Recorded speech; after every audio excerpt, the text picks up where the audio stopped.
بسم اللہ الرحمن الرحیم۔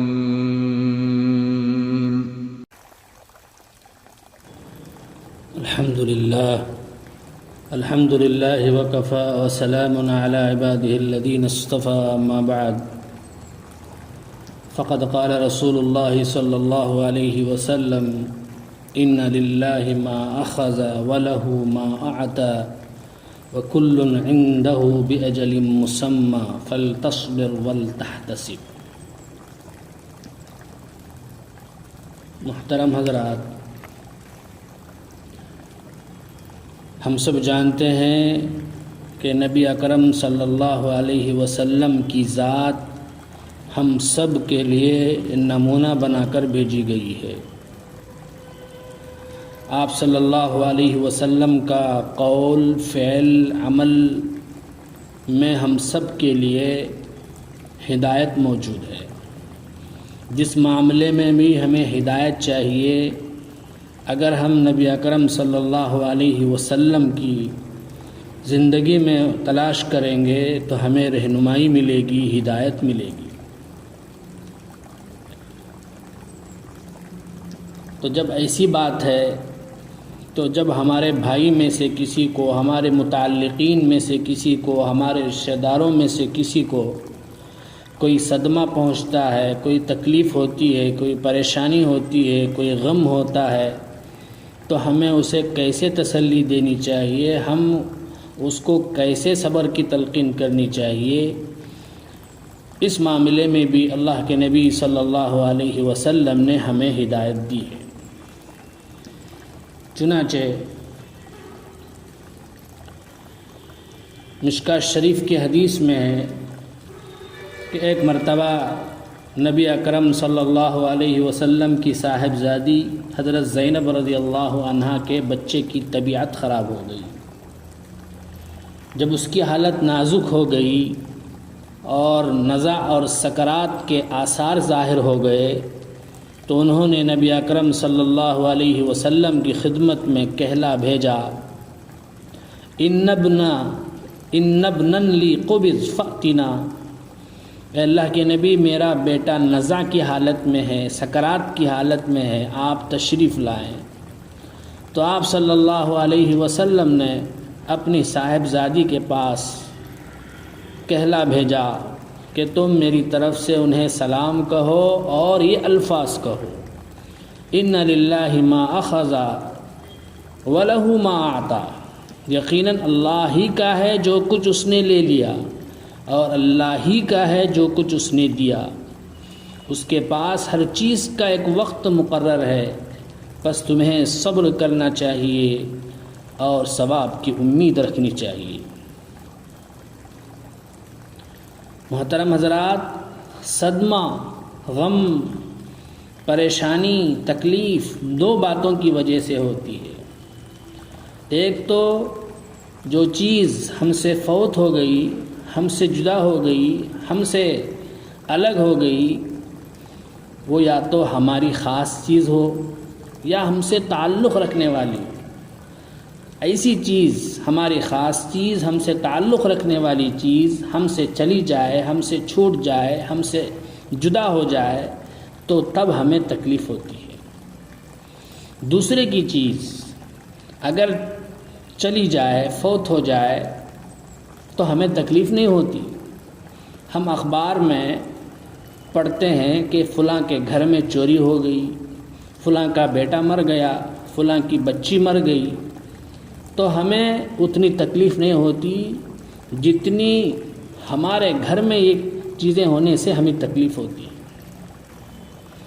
کیوں؟ ہماری چیز فوت نہیں ہوئی، ہم سے تعلق رکھنے والی چیز فوت نہیں ہوئی، اس لیے ہمیں تکلیف نہیں ہوتی ہے۔ اسی طرح صدمہ ہونے کی، غم ہونے کی دوسری وجہ یہ ہے کہ ہماری چیز اگر ہمیشہ کے لیے فوت ہو جاتی ہے تو تب بھی ہمیں صدمہ ہوتا ہے، غم ہوتا ہے، پریشانی ہوتی ہے۔ عارضی طور پر ہم سے اگر کوئی چلی جاتی ہے، فوت ہو جاتی ہے، ہم سے الگ ہو جاتی ہے تو ہمیں تکلیف نہیں ہوتی۔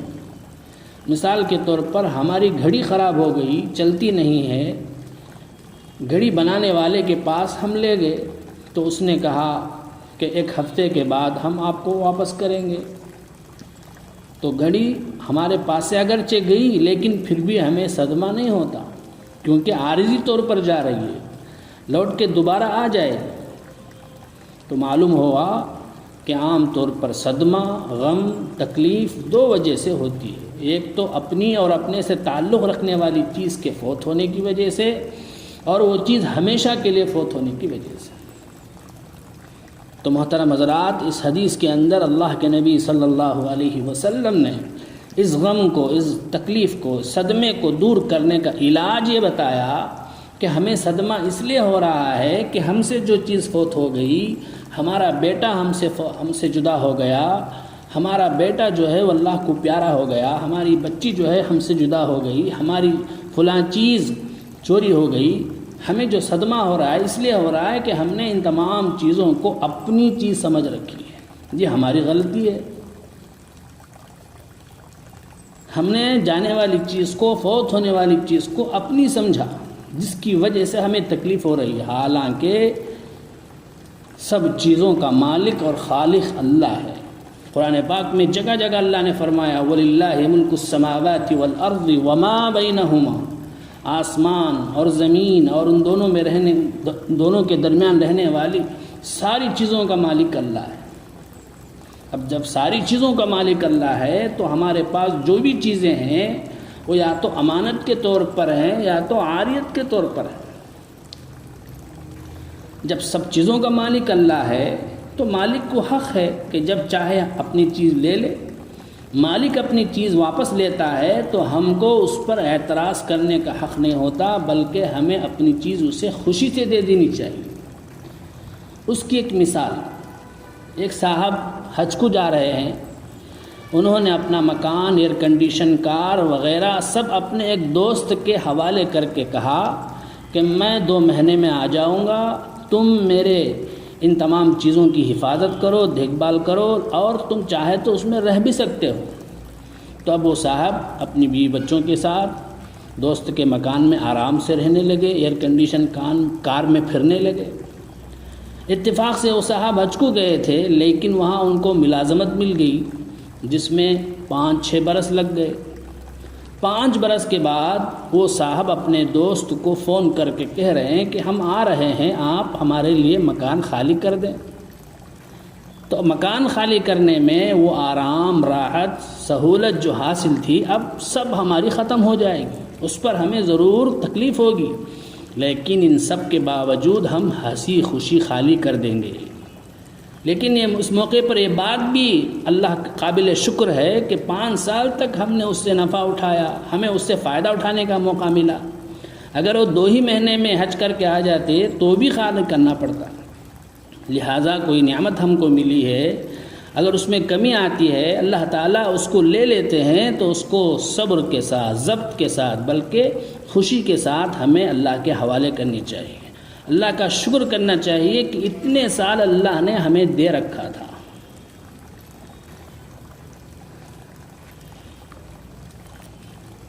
مصیبت اور رنج کے اور غم کے ہلکا کرنے کا ایک طریقہ یہ بھی ہے،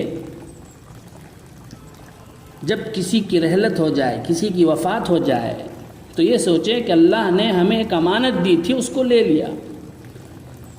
اس کی بنا پر ضرور صدمہ ہے، غم ہے، لیکن جو نعمتیں دوسری اللہ نے دے رکھی ہیں اس طرف بھی ہمیں نگاہ رکھنی چاہیے۔ جو اعزا، اقربا، رشتہ دار زندہ ہیں ان پر بھی تو ہمیں نگاہ کرنی چاہیے۔ ایک عزیز، ایک رشتہ دار کی وفات ہوئی ہے مگر 50 رشتہ دار تو زندہ ہیں، ادھر بھی ہمیں توجہ کرنی چاہیے۔ ایک شخص کے ایک دانت میں تکلیف ہے، وہ پریشان ہے، لیکن اسے شکر کرنے چاہیے کہ 31 دانت تو ٹھیک ہیں۔ اس سوچنے سے دانت کی تکلیف ہلکی معلوم ہونے لگی۔ بزرگوں نے فرمایا ہے کہ کوئی تکلیف پریشانی آئے تو یہ سوچو سستے چھوڑ گئے، بڑی پریشانی نہیں آئی۔ مثلا کسی کے سر میں درد ہے، بخار ہے، کھانسی ہے، اس سے تکلیف ہو رہی ہے، لیکن ہمیں ایسے موقع پر یہ سوچنا چاہیے اللہ کا شکر ہے، بس یہی بیماری ہے، یہی تکلیف ہے، پیشاب تو بند نہیں ہوا، فالج کا اثر تو نہیں ہوا، بینائی باقی ہے، نابینا نہیں ہوا۔ اس سے بھی بڑی چیز یہ ہے کہ ہمارا دماغ صحیح ہے، ورنہ ہم کتے سے بھی بدتر ہو جاتے، دل کے دورے نہیں پڑ رہے ہیں۔ اس طرح اگر سوچیں گے تو ہماری بیماری ہمیں ہلکی معلوم ہونے لگی۔ اصل میں ہماری نگاہ بالکل اسی چیز کی طرف ہو جاتی ہے جو غم والی ہے، تکلیف والی ہے، جس سے پریشانیاں اور بے صبری ہوتی ہے۔ لیکن اگر اسی کے ساتھ جو چیزیں نفع بخش ہیں، آرام دینے والی ہیں، ان کو اور اللہ کی دوسری بہت سی نعمتوں کی طرف نظر کی جانی چاہیے۔ جب ہم نظر کریں گے تو انشاءاللہ ہمیں وہ رنج اور غم ہلکا معلوم ہوگا۔ اسی طرح اللہ کے 99 نام ہیں، ان میں سے 2 نام ہیں، ایک ہے حاکم اور ایک ہے حکیم۔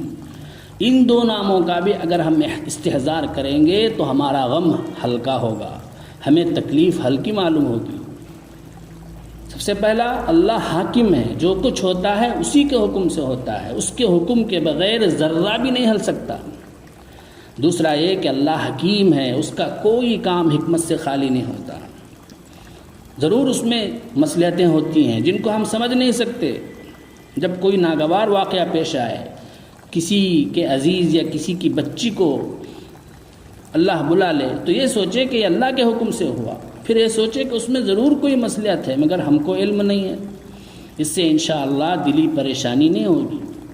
ماں باپ بھی بعض دفعہ بچے کی ٹانگ کٹوا دیتے ہیں، بچے کو کڑوی دوا کھلاتے ہیں، حالانکہ بچے روتے ہیں، چلاتے ہیں، ان کو تکلیف بھی ہوتی ہے، مگر ایسا اس لیے کرتے ہیں کہ اسی میں ان کی خیر خواہی ہے۔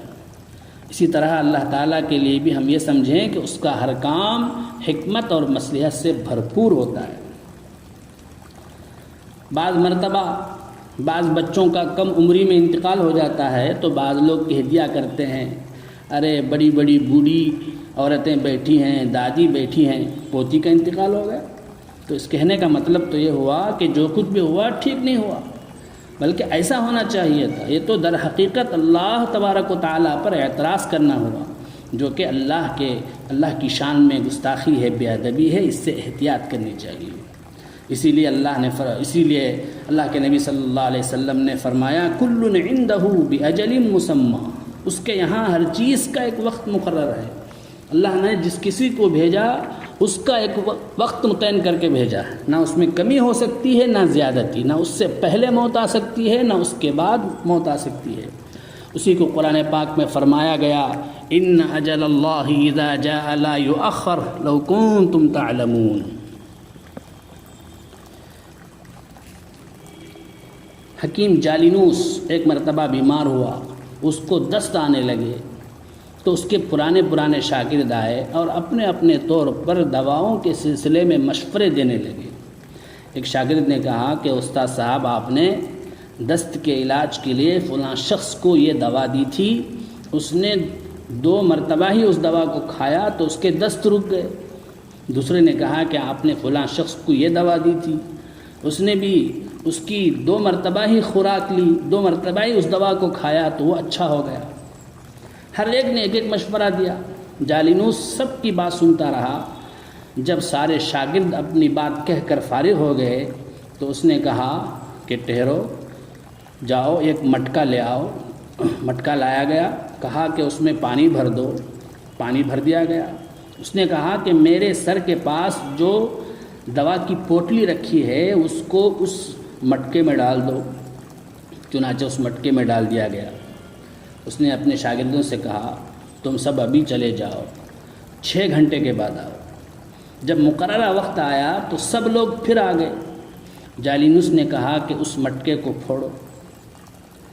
سب ڈر گئے، اس میں تو پانی ہے، کیسے پھوڑیں؟ لیکن چونکہ استاذ کا حکم تھا اس لیے اسے پھوڑ دیا گیا، تو وہ سب کا سب پانی جم کر برف بن گیا تھا۔ تو جالینوس نے کہا کہ دیکھو، یہ ہے اس دوا کی خصوصیت جس نے مٹکے بھر پانی کو برف بنا دیا۔ میں نے اس دوا کو 10 مرتبہ کھا چکا، لیکن میرے دست معلوم بند نہیں ہوئے۔ اس سے معلوم ہوا کہ دوا میں تو تاثیر ہے لیکن میرے اوپر اثر نہیں کر رہی ہے۔ اس کی وجہ یہ ہے کہ اب میرے جانے کا وقت آ چکا ہے۔ تو اس لیے بزرگوں اور دوستوں، ہر چیز کا ایک وقت مقرر ہے، سب کو اپنے وقت پر جانا ہے۔ جس کو جو لمحات ملے ہیں وہ بہت قیمتی ہیں، ایک ایک دن کی بڑی قیمت ہے۔ قانونی طور پر اکثر انسانوں کی عمر 60-70 کے درمیان ہے، لہذا جو 60 کے قریب ہیں وہ یہ سمجھے کہ قانون کے اعتبار سے عمر پوری ہونے والی ہے، اور جو 60 سال کے اوپر ہیں ان کو یہ سمجھنا چاہیے کہ ہم کو ہر سال بونس کے طور پر مل رہا ہے، اور جو 70 کے اوپر ہیں ان کو تو یہ سمجھنا چاہیے کہ ہم کو تو ہر دن بونس مل رہا ہے، کب بلاوا آ جائے کسی کو پتہ نہیں۔ اس لیے آخرت کی تیاری، اس کی فکر ہر وقت رکھیں۔ اللہ تبارک و تعالی ہم تمام کو نبی اکرم صلی اللہ علیہ وسلم کے بتائے ہوئے طریقے کے مطابق زندگی گزارنے کی توفیق عطا فرمائے۔ آمین وآخر دعوانا الحمدللہ رب العالمین۔